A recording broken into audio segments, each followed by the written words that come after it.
የጌታ ሰላምና ጸጋ ከእናንተ ጋር ይሁን። እንደምን ቆያችሁ? እንደምን ሰነበታችሁ? እኔ ወንድማችሁ አገልጋይ ኢሳያስ ነኝ።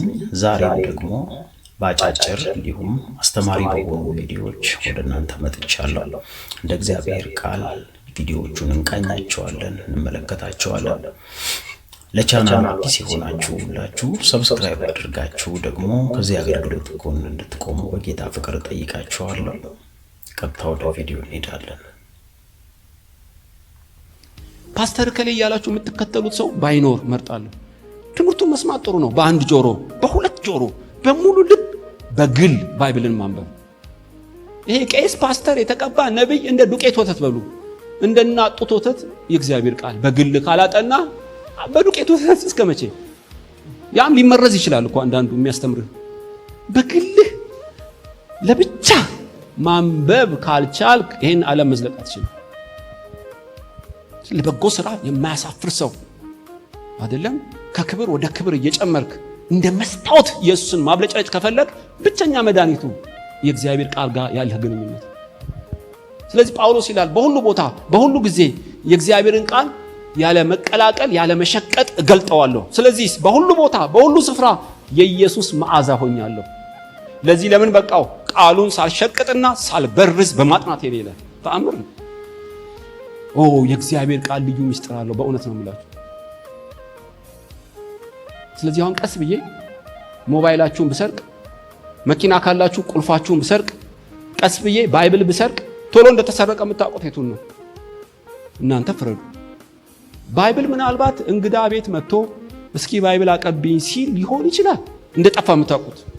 በየቀኑ ስለማናነበው መጥፋቱንም ላናቅ እንችላለን ማለት ነው።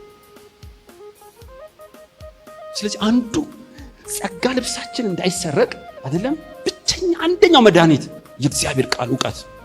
ሁለት ጸሎት፣ ተንበርክኮ መጸለይ።